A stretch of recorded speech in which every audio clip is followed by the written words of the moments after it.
प्रभाग क्रमांक 4 मध्ये पाणी टंचाईवर उपाय, सैफ वोरा यांच्या पुढाकारातून बोरवेलमध्ये मोटर बसविण्याच्या सूचना।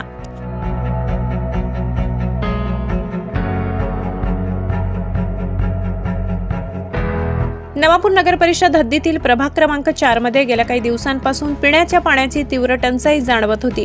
नागरिकांची होत असलेली गैरसोय लक्षात घेऊन सामाजिक कार्यकर्ते सैफ वोरा यांनी या प्रश्नाकडे सातत्याने पाठपुरावा करत लक्ष वेधले। त्यांच्या प्रयत्नांना यश येत राष्ट्रवादी काँग्रेस पक्षाचे नेते भरत गावित, लोकनियुक्त नगराध्यक्ष जयवंत जाधव, उपनगराध्यक्ष नरेंद्र नगराडे यांच्या सहकार्याने प्रभाग क्रमांक 4 मध्ये काही दिवसांपूर्वी बोरवेल करण्यात आली।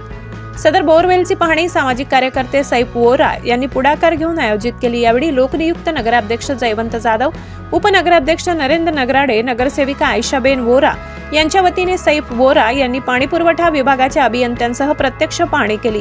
पाहणी दरम्यान सैफ वोरा यांनी नागरिकांची अडचण सविस्तरपणे अधिकाऱ्यांसमोर मांडली। लवकरात लवकर बोरवेलमध्ये मोटर बसवून नियमित पाणीपुरवठा सुरू करण्याच्या स्पष्ट सूचना संबंधित अभियंत्यांना देण्यात आल्या। या प्रसंगी लोकनियुक्त नगराध्यक्ष जयवंत जाधव, उपनगराध्यक्ष नरेंद्र नगराडे, नगरसेवक अल्तमास खाटीक, नगरसेविका आयशाबेन वोरा, नगरसेविका उर्मिला राजू आगडे तसेच सामाजिक कार्यकर्ते सैफ वोरा उपस्थित होते। प्रभाग क्रमांक 4 मधील नागरिकांची पाणी टंचाई लवकरच दूर होईल असा विश्वास सामाजिक कार्यकर्ते सैफ वोरा यांनी व्यक्त केला असून नागरिकांनी त्यांच्या तत्परतेबद्दल समाधान व्यक्त केले। भीमज्योत न्यूज संचालक सुनील भीमराव वाघ, नवापूर।